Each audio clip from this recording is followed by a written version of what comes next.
नमो अरिहंताणं नमो सिद्धाणं नमो आयर्याणं नमो वज्रायाणं नमो लोय सवसाहुनम् मोक्षमार्गस्य नेतारं भेत्तारं कर्म भूभृतां ज्ञातारं विश्वतत्त्वानां वन्दे तद्गुणलब्धये।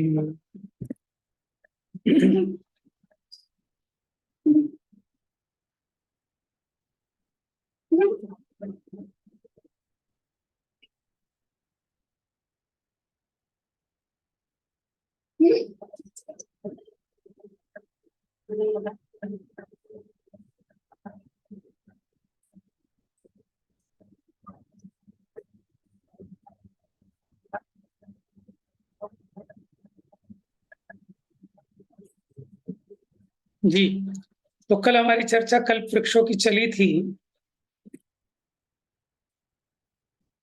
भरत और अरब क्षेत्र के सिवाय बाकी शेष भूमियां अवस्थित हैं, माने वहां ये 6 काल का परावर्तन नहीं होता। अब हमको ये पढ़ना है कहाँ कहाँ कौन कौन सा काल वर्तन करता है। चलो पूनम पढ़ोगे?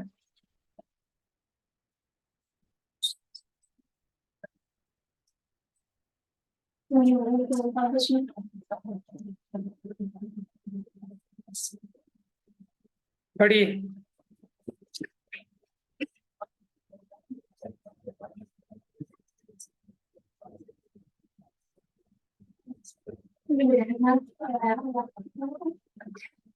कहाँ से पढ़ना भैया?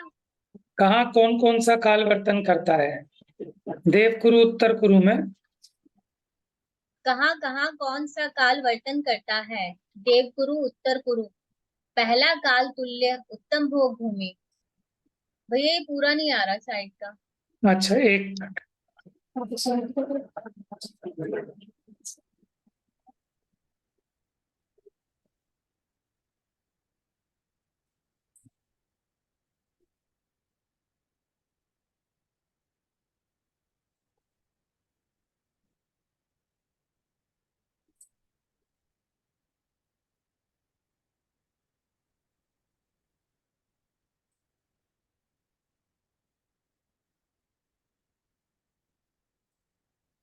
अभी दिख रहा है क्या? हाँ जी। हरिवर्ष। एक मिनट। पढ़िए। हरिवर्ष रम्य क्षेत्रों में। दूसरा काल मध्यम भोग भूमि। हेमवत हैरण्यवत क्षेत्रों में। तीसरा काल जघन्य भोग भूमि। विदेह में चौथे काल की आदि।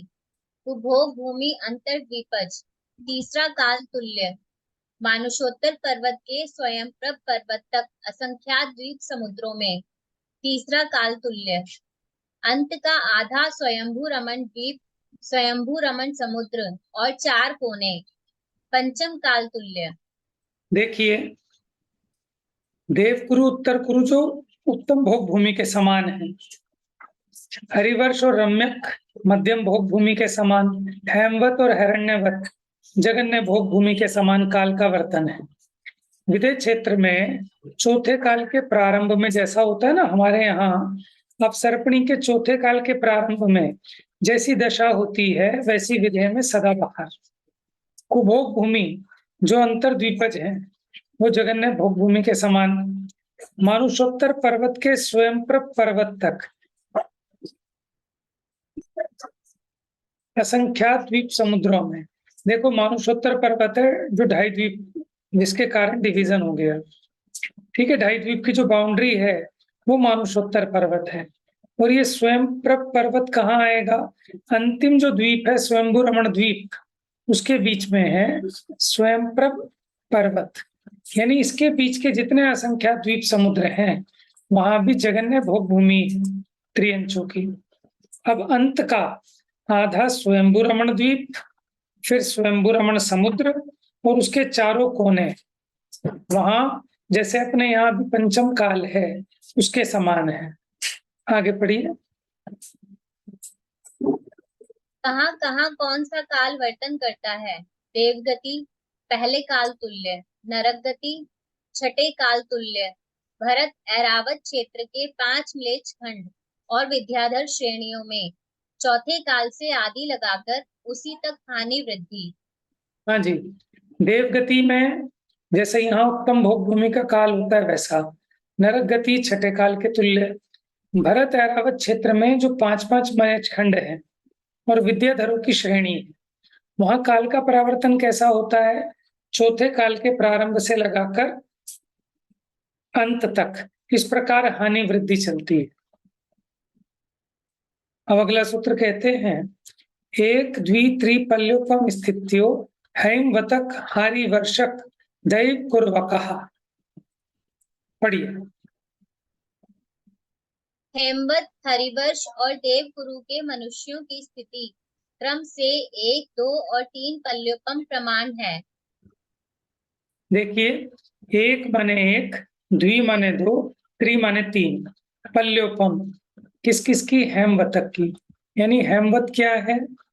1 पल्ले की आयु यानी जगन्य भोग भूमि है, 2 पल्ले की आयु मध्यम भोग भूमि हरिवर्ष और 3 पल्ले की आयु देवकुरु उत्तम भोग भूमि।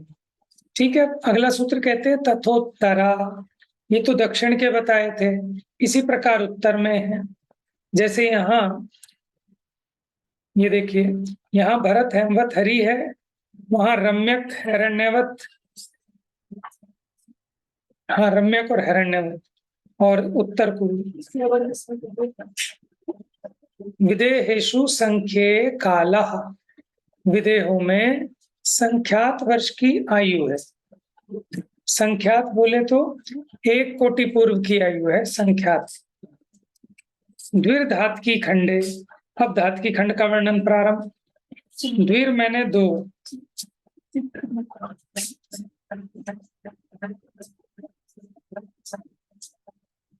अथवा दूने, धात की खंड में ये सब कैसे हैं? माने क्षेत्र पर्वत आदि की जो चर्चा चली, ये जम्बू द्वीप से दूने दूने हैं, हर तरह से दूने।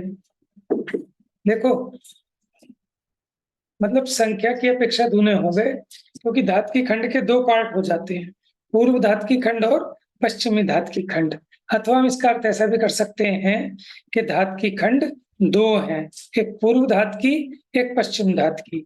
अथवा ऐसा कहें कि जितने जम्बू द्वीप में थे क्षेत्र, समुद्र, क्षेत्र, नदियां, पर्वत, उनसे डबल हैं धात की खंड में। पुष्करार्धे च, पुष्करार्ध में भी उतने ही क्षेत्र और पर्वत हैं। कितने? जम्बू द्वीप से दुगने। प्रांग मानुषोत्तरान मनुष्य, प्रांग माने उसके पहले पहले, मानुषोत्तरान मनुष्य। इसका नाम मानुषोत्तर क्यों है? क्योंकि मनुष्य इसके उत्तर में रहते हैं। उत्तर यानी उसके भीतर। ये जो मानुषोत्तर पर्वत है उसके उत्तर उत्तर में, क्योंकि सुमेरु पर्वत सबके उत्तर में होता है। ठीक है। दिशा का माप कैसे होगा? आप इस तरह नहीं कर सकते कि जहां से सूरज निकला वो पूरब है। देखो, हम इधर बैठे हैं तो हमारे लिए यहाँ से निकला, तो इसलिए हम ये पूरब कह रहे हैं। ठीक है। जो उस तरफ बैठा है उसका सूर्य घूम के ऐसे निकलता है इस तरफ से, तो उसके लिए पूर्व दिशा ये होगी। क्यों? उसका लॉजिक बताया था आपको एक दिन। क्योंकि सुमेरु पर्वत बीच में है, वो सबके उत्तर में है। जैसे मैं दक्षिण में बैठा हूं तो वो मेरे उत्तर में है, और जो कोई उत्तर में बैठा है तो सुमेरु पर्वत भी उसके उत्तर में होगा। तो सुमेरु पर्वत सभी के उत्तर में होता है, उस हिसाब से दिशाओं का निर्धारण होता है। अगर आप उत्तर की तरफ मुख करके खड़े होंगे तो आपके राइट हैंड पे पूर्व होगा, लेफ्ट पे पश्चिम होगा। तो मानुषोत्तर पर्वत के पहले तक ही मनुष्य हैं। देखो, ये सब चीजें दुगनी दुगनी कैसे है? जम्बू द्वीप में अगर मेरु एक है तो धात की खंड में 2 हैं, पुष्करार्ध में भी 2 हैं। इसी प्रकार सारी रचनाएं समझना। अगला सूत्र है आर्य मलेच्छाश्च। मनुष्य 2 प्रकार के हैं, आर्य और मलेच्छ। पढ़िए, आर्य कौन कौन से हैं? अर्य रिद्धि प्राप्त है और रिद्धि अप्राप्त। म्लेच्छ कर्म भूमिज, म्लेच्छ खंड 850, अंतर्द्वीपज, कुभोग भूमिज 96। पढ़िए आर्य। म्लेच्छ सॉरी आर्य, जिसमें धर्म की प्रवृत्ति हो, जिनके उच्च गोत्र का उदय है, गुण और गुणवानों से जो सेवित है, पुण्य क्षेत्र में जन्म लेने वाले आर्य कहलाते हैं। म्लेच्छ, जो धर्म क्रियाओं से रहित है, जिनके नीच गोत्र का उदय हो, जिनका आचार खान पान आदि असभ्य हो, पाप क्षेत्र में जन्म लेने वाले म्लेच्छ कहलाते हैं। देखिए इसका बहुत ज्यादा वर्णन अपने को नहीं मिलता, तो ये भी सामान्य कथन समझना, ठीक है। मलेच्छ खंड से जो भरत चक्रवर्ती की पटरानियां आती हैं, वो यहाँ आकर संयम भी धारण कर लेती हैं, है ना। सम्यक्त्वादि भी हो जाता है और संयम भी हो जाता है। हाँ, अंतर्द्वीप कहाँ है, ये अंतर्द्वीप की हमने चर्चा की थी। ये किसकी कुभोग भूमि थी? मनुष्यों की। लवण समुद्र में और कालोदधी समुद्र में 48 अंतर्द्वीप थे, यानी टापू थे। इनमें जैसे एक पैर वाले, ठीक है, मछली के आकार वाले, बैल के मुख वाले, इस प्रकार के मनुष्य। बढ़िए। लवण समुद्र और कालोदधी समुद्र में 48 कुल 196 अंतर्द्वीप हैं। इनमें दिशाओं में स्थित अंतर्द्वीप 100 योजन के, विदिशाओं के 25 योजन के और शिखरी आदि पर्वतों के पार्श्व भागों में स्थित 25 योजन के हैं। ये कुभोग भूमि भी कहलाती है। देखिए कुभोग भूमि के मनुष्य कैसे होते हैं उसकी चर्चा। बढ़िए। कुभोग भूमि मानुष कैसे? गुफाओं व पेड़ों पर रहते हैं, मिट्टी व फूलों का आहार करते हैं, सबकी आयु एक पल्ले होती है। मनुष्य नामकरण का ही उदय होता है, परंतु तिर्यंचों के अंग होते हैं, जैसे घोड़ा, सिंह, बकरी, उल्लू, मगर आदि का मुख। इसके अतिरिक्त एक जांग वाले, एक टांग वाले, पूंछ वाले, सींग वाले मनुष्य भी होते हैं। लंबे कान वाले, मेघ, बिजली, दर्पण के समान मुख वाले भी होते हैं।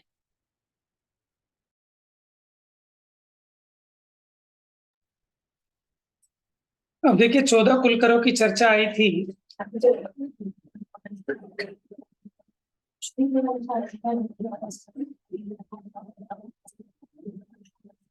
पढ़िए जी, 14 कुलकरों का रिवीजन भी हो जाएगा।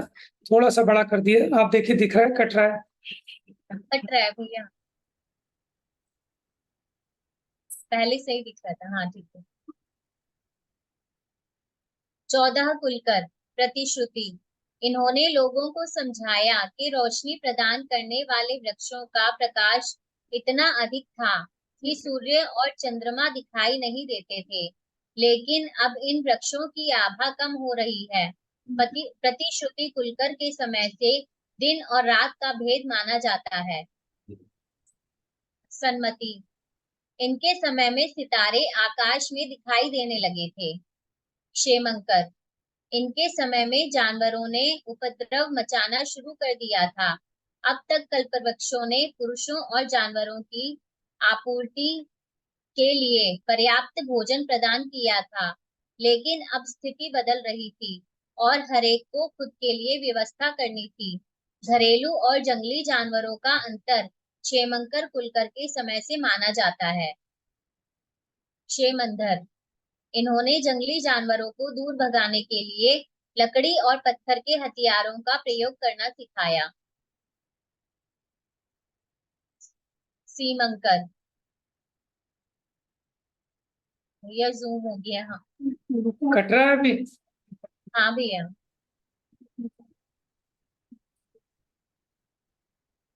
अभी अभी भी कट रहा है? हाँ जी भैया। अब देखो। ठीक है भैया। पढ़िए। सीमंकर। इनके समय में कल्प वृक्षों को लेकर झगड़े शुरू हो गए थे। इन्हें सीमंकर इसलिए कहा जाता है क्योंकि इन्होंने सीमाओं का स्वामित्व तय किया था। सीमंधर, इनके समय में कल्प वृक्षों को लेकर झगड़ा अधिक तीव्र हो गया था। उन्होंने प्रति व्यक्ति पेड़ों के स्वामित्व की नींव रखी और निशान भी लगाए। विमल वाहन, इन्होंने घरेलू पशुओं की सेवाएं कैसे ली जाए यह बताया। इन्होंने हाथी आदि सवारी योग्य पशुओं को कैसे नियंत्रण में कर उनकी सवारी की जाए यह सिखाया। चक्षुमान, अब माता पिता अपने संतान का जन्म देख सकते थे। यशस्वान, बालकों का नाम रखने तक जीने लगे। अभिचंद्र, अब लोग अपने बच्चों के साथ खेलने लगे थे। सर्वप्रथम अभिचंद्र ने चांदनी में अपने बच्चों के साथ खेल खेला था, जिसके कारण उनका यह नाम पड़ा। चंद्राभ, माता पिता बच्चों को आशीर्वाद देकर बहुत प्रसन्न होते थे। मरुद्धव, मेघ वर्षा बिजली नदी आदि के दर्शन। प्रसेनजीत, इनके समय में बच्चे प्रसेन, भ्रूणावरण या झिल्ली जिसमें एक बच्चे का जन्म होता है के साथ पैदा होने लगे थे। इनके समय से पहले बच्चे झिल्ली में नहीं लिपटे होते थे। नाभि राय ने लोगों को नाभि काटना सिखाया।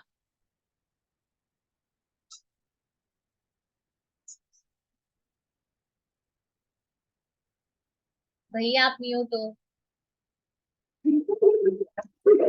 भरतैरावत विदेहा कर्म भूमियो अन्यत्र देव कुरुत्तर कुरुभ्यः। देखिए, भरत है रावत और विदेह, ये कर्म भूमियां हैं, लेकिन अन्यत्र देव कुरुत्तर कुरुभ्य, देव कुरु और उत्तर कुरु को छोड़कर, क्योंकि विदेह क्षेत्र में देव कुरु और उत्तर कुरु भी है, तो देव कुरु उत्तर कुरु तो उत्तम भोग भूमि है, इनको छोड़ दो विदेह क्षेत्र में से। बाकी जितना विदेह क्षेत्र बचा वो, और भरत और ऐरावत ये क्या है, सब कर्म भूमियां हैं। अगला सूत्र, नरस्थिति परावरे त्रिपल्योपमांतर मुहूर्ते, के नर स्थिति, नर यानी मनुष्य की स्थिति, परावरे माने उत्कृष्ट स्थिति कितनी, 3 पल्यों, पर मैंने उत्कृष्ट और अवरे माने निकृष्ट, जगन्य, अंतर मुहूर्त यानी मनुष्य की उत्कृष्ट आयु, उत्कृष्ट स्थिति 3 पल्ले और जगन्य स्थिति अंतर मुहूर्त है। तिर्यक योनि जानांच, यहाँ जानांच लिखा है, मेरे ख्याल से सूत्र में तिर्यक योनि जानांच था शायद, जानांच ही है।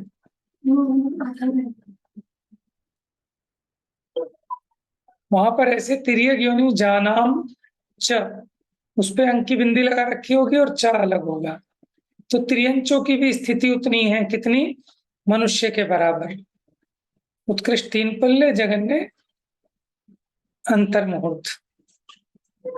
देखिए, जहाँ षट कर्म किए जाते हैं वो कर्म भूमि है, हसी मसी कृषि विद्या वाणिज्य शिल्प। अब 3 लोक के कृत्रिम चैत्यालय बताए, अधोलोक में 7,72,00,000 भवन है, ये जो ऊर्ध्वलोक के बताए 84,97,023, ये गिनती वाले हैं, बिना गिनती वाले तो अनगिनत है। मध्य लोक में 458, इनका टोटल करते हैं तो 8,56,97,481, ये गिनती वाले अकृत्रिम चैत्यालय हैं। ठीक है, व्यंतर वगैरह के गिनाए नहीं इसमें। मध्य लोक के 458 कैसे, ढाई द्वीप संबंधी 398 है, ढाई द्वीप के बाहर 60 है। ढाई द्वीप में कौन से 398, 5 मेरु संबंधी 390 है, ईश्वाकार पर्वत पे 2 ईश्वाकार पर्वत है ना, कहाँ एक तो धात की खंड में जो 2 पार्ट करते हैं उसके ऊपर नीचे, और एक पुष्करार्ध में, ऊपर उत्तर और दक्षिण में, तो 2 और 2 4 हो गए ईश्वाकार पर्वत, एक पे एक जिनालय है। मानसोत्तर पर्वत की चारों दिशाओं में एक एक जिनालय है। अब पंचमेरु के 390 कैसे? एक मेरु के 78 है, तो 5 मेरु के हो गए 390। अब एक मेरु के समझ लो। देखिए मेरु पर होते हैं 16, 4 वन है, चारों दिशाओं में है। ठीक है, 4 चौक 16। कुलाचल माने महापर्वत जो है, हिमवन महाहिमवन, उन पर एक एक, तो 6 हो गए कुलाचल पर। 4 हो गए गजदंत संबंधी, 4 गजदंत है ना, उन पे सब पे एक एक सिद्धकूट जिनालय है। विजयार्ध हो गए 34, कैसे 32 तो विदेह हैं, उनमें एक एक विजयार्ध है, एक भरत में और एक ऐरावत में। वक्षारगिरी के 4 है ना, 4 चौक 16 वक्षार पर्वत हो गए। जम्बू वृक्ष 1, शालमली वृक्ष 1, इस प्रकार ये टोटल 78 एक मेरु संबंधी। तो 5 मेरु के लिए 5 से गुना कर लिया। अब ढाई द्वीप के बाहर के 60 कौन से हैं? देखो नंदीश्वर द्वीप के 52 है, 11वां कुंडलवर द्वीप के 4, रुचकवर जो 13वें नंबर का द्वीप है वहां 4। इससे आगे असंख्यात द्वीप समुद्रों में कोई जिनालय नहीं है।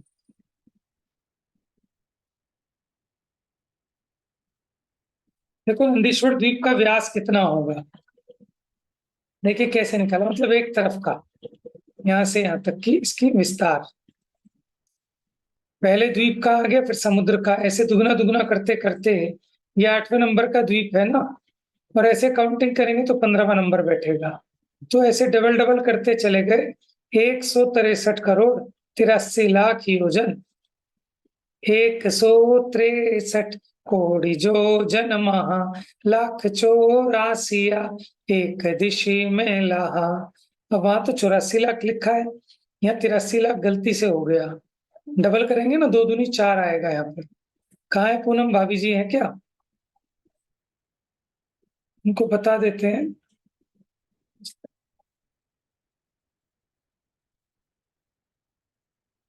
आज है नहीं, है ना? चलो इसका स्क्रीनशॉट हम ही लेके रख लेते हैं।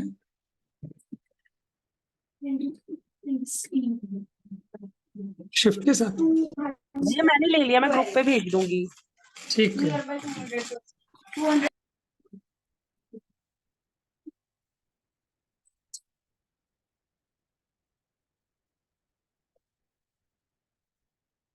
चलिए अब नंदीश्वर द्वीप की रचना देखिए। नंदीश्वर द्वीप आपको यहाँ दिख रहा है, चारों दिशाओं में रचना है।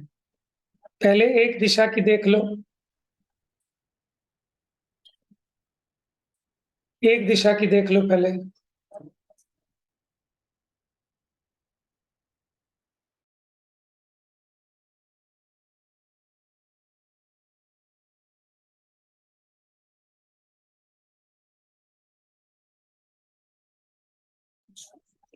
देखिए अब एक दिशा संबंधी सीख लेते हैं, बाकी सारे समझ में आ जाएंगे। ये देखिए चित्र आपको दिख रहा है। हाँ देखिए बीचों बीच ये है एक अंजनगिरी पर्वत, ये काले रंग का है। इसके चारों तरफ 4 बावड़ियां हैं। ठीक है, वो बावड़ी कैसी है, वो यहाँ देखो बावड़ी कैसी है। ये बीच में बावड़ी है, इसके चारों ओर वन है। ठीक है, अब देखो इस ये जो बावड़ी है इसके बीच में एक दधिमुख पर्वत है, दही के समान सफेद, ये बना रखा। ठीक है, और ये जो चारों वन है ना, इसके बाहर के 2 कोनों पर रतिकर पर्वत है लाल रंग के। देखो बाहर के कोने कौन से होंगे, जैसे अगर हम इस दिशा में देखें ये, तो इसमें बाहर के कोने कौन से होंगे, इसमें यहाँ इन 2 कोनों में होगा, ये बाहर की तरफ, इसमें इन 2 कोनों में होंगे, इसमें इन 2 कोनों में होंगे, और इस तरफ इन 2 कोनों में। माने जो अंजनगिरी पर्वत है ये अंदर की तरफ के छोड़ दो, बाहर की साइड में ये 2-2 रतिकर पर्वत है। तो एक अंजनगिरी, 4 बावड़ियों में एक एक दधिमुख, यानी 4 दधिमुख, और ये एक एक 2 चौक 8 रतिकर। तो 8 4 12 और 1 13, एक दिशा संबंधी 13 जिन मंदिर, तो चारों दिशाओं में 13 चौक 52।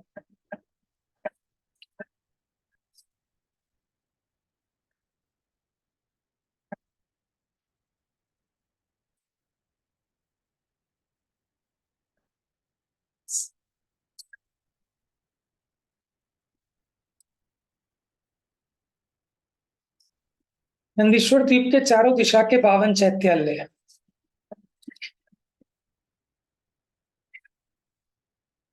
अच्छा, अंजनगिरी की ऊंचाई ऊंचाई है 84,000 योजन, दधिमुख की है 10,000 योजन, रतिकर की है 1,000 योजन।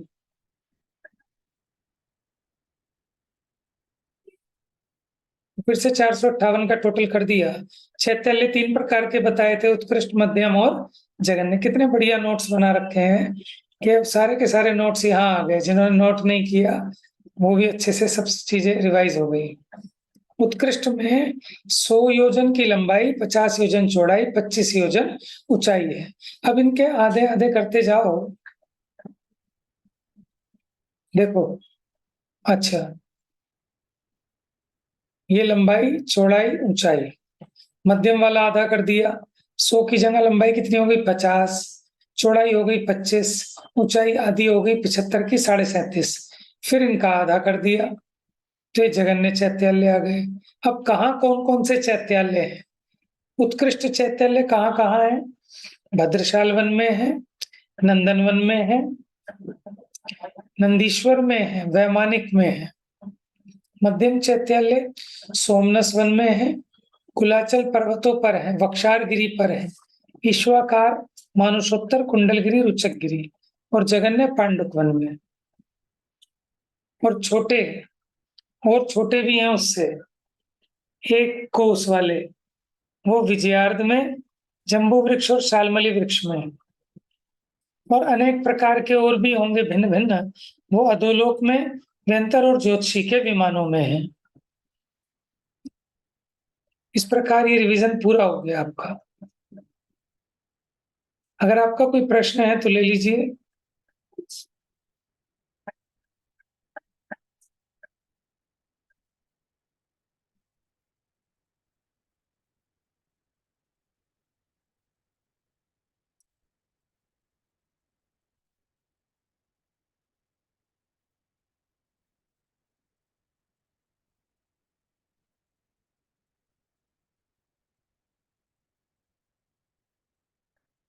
चलिए, चौथा अध्याय थोड़ा सा प्रारंभ करते हैं। 10 मिनट है अपने पास।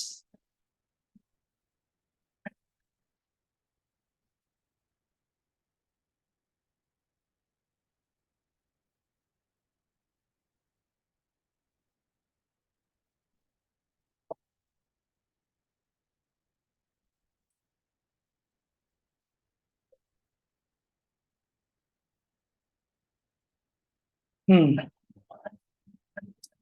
बंधन कर जिन राज को, शास्त्र श्रवण सुख पाए, सुर रचना वर्णन सुनो, जो सरधा दृढ़ थाय। हम्म।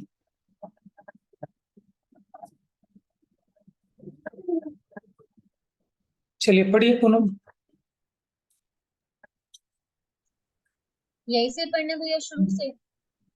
शास्त्र सुनने से सुख पाकर जिनेंद्र भगवान को वंदन कर देवलोक की रचना का वर्णन सुनो, जिससे श्रद्धा दृढ़ होती है।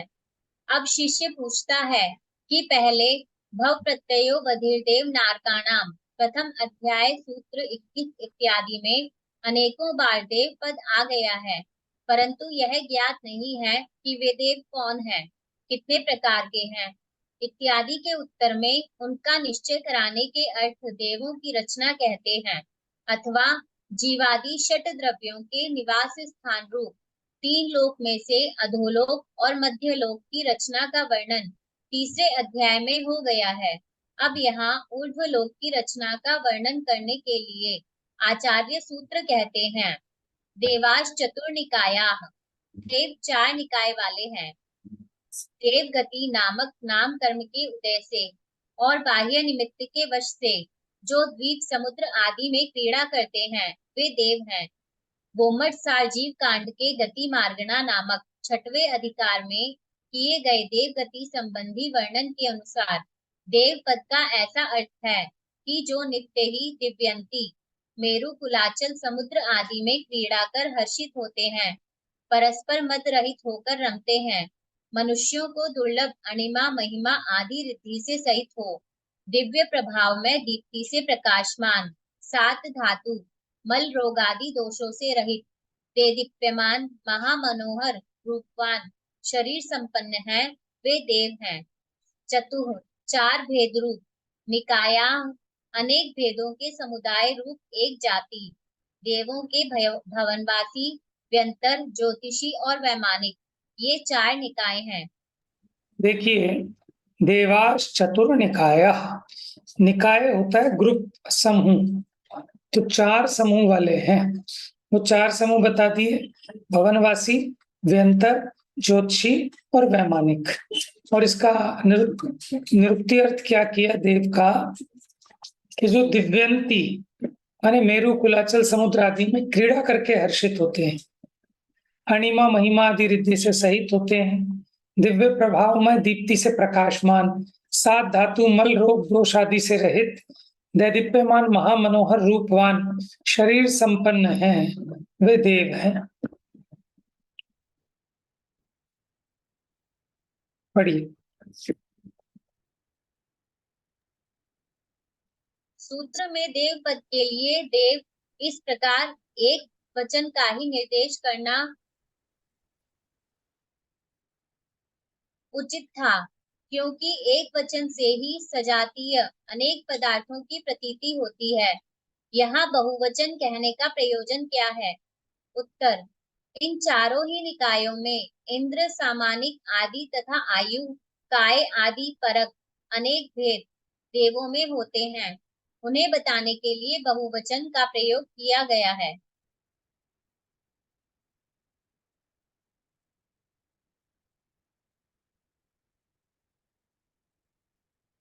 भैया आप म्यूट हो। वो कह रहे हैं कि आप सिंगुलर में कह देते देव चतुर निकाय, कि देव 4 निकाय वाले हैं, क्योंकि सजाती का भी एक वचन में आता है। तो वो कहते हैं हमने बहुवचन इसलिए कहा कि जो एक एक प्रकार का जो हमने ग्रुप बताया ना सजाती है, उसमें भी अनेक भेद होते हैं, इंद्र, सामानिक, त्रय, स्त्रिंशत अधिक, इसलिए उन सबको उनके सभी भेदों को इसमें गर्भित करके बताने के लिए बहुवचन का प्रयोग किया। अब 4 निकायों में कौन कौन सी लेश्याएं होती हैं, उसका क्या नियम है वो बताते हैं। पढ़िए। आदि तस्त्रिषु पीतांत लेश्या, आदि से 3 में पीतांत लेश्या है। देखो, आदि के 3 में, तो आदि के 3 कौन कौन से हैं? भवनवासी, जो है अंत में जिसके, ऐसी लेश्या। लगता है कृष्णनील कापुत भी है, क्यों? पीत है अंत में जिसके, तो पीत किसके अंत में है? कृष्ण, नील, कापोत, फिर आती है पीत। तो अब देवों में अशुभ लेश्या हो सकती है क्या? तो फिर इसका क्या मतलब हुआ? आदितस्त्रिषु पीतांत लेश्या। ठीक है, आदि के जो 3 निकाय हैं उनमें पीत है अंत में जिस, यानी अब पीत तक लेश्याएं हैं।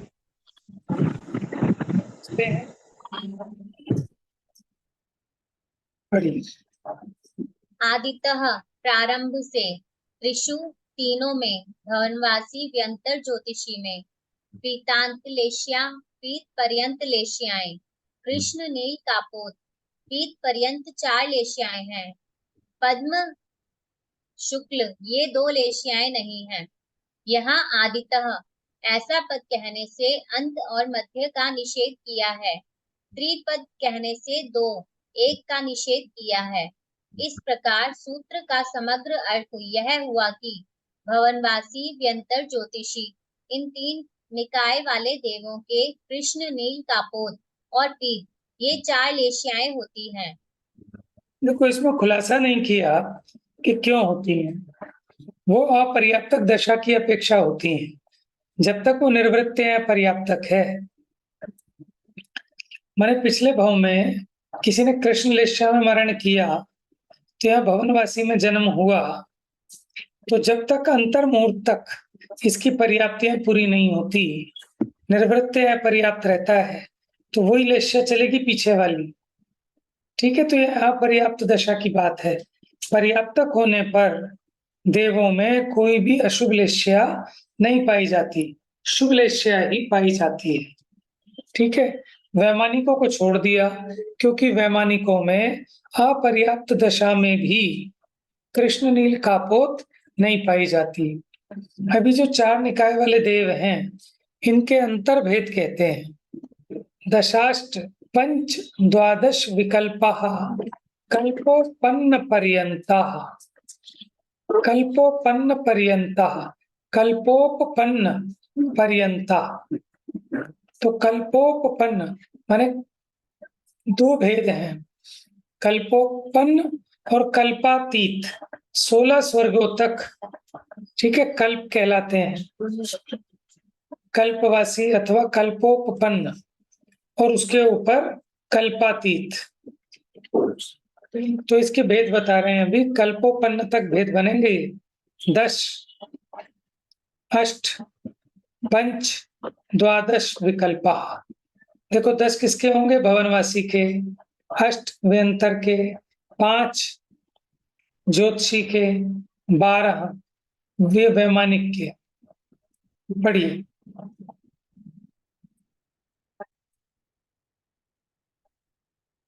भवनवासी देव 10 प्रकार के, व्यंतर देव 8 प्रकार के, ज्योतिषी देव 5 प्रकार के और वैमानिक देवों में कल्पोपन्न कल्पवासी देव 12 प्रकार के हैं।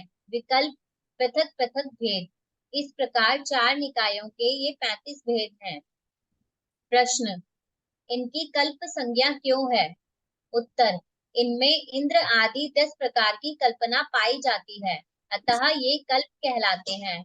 इन 10 भेदों को आगे कहेंगे। प्रश्न, इंद्र आदि 10 प्रकार की कल्पना तो भवनत्रिक में भी है, अतः उनमें भी कल्पने का प्रसंग आता है।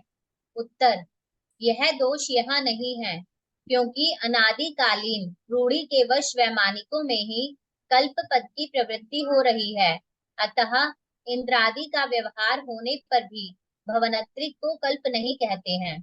देखिए, यहाँ इन्होंने क्या बता दिया कि आप ये 10 भेदों की कल्पना होने के कारण अगर उसे कल्प कहते हो, तो फिर तो भवनवासी व्यंतर ज्योतिषी भी कल्पवासी ठहरेंगे। तो वो कहते नहीं, ये जो कल्प शब्द है ये रूढ़िवश है, इसीलिए सिर्फ वैमानिक को ही कल्पवासी कहेंगे, बाकियों को कल्पवासी नहीं कहेंगे। तो ये पूछते हैं कि 10 भेद कौन कौन से हैं? ये सूत्र पढ़ लीजिए। इंद्र सामानिक त्रयस्त्रिंशत्, इंद्र सामानिक त्रयस्त्रिंश, पारिषदात्मरक्ष लोकपालानीक प्रकीर्ण का भी योग्य किल विषि काश्चैकशः। तो ये 10 भेद कौन कौन से हैं? देखो, पहला इंद्र, दूसरा सामानिक, तीसरा त्रयस्त्रिंश, फिर पारिषद, फिर आत्मरक्ष, लोकपाल, अनीक, प्रकीर्णक, अभियोग्य, किलविश। ठीक है, इस प्रकार ये 10 भेद हैं। पढ़ लीजिए एक पैराग्राफ और।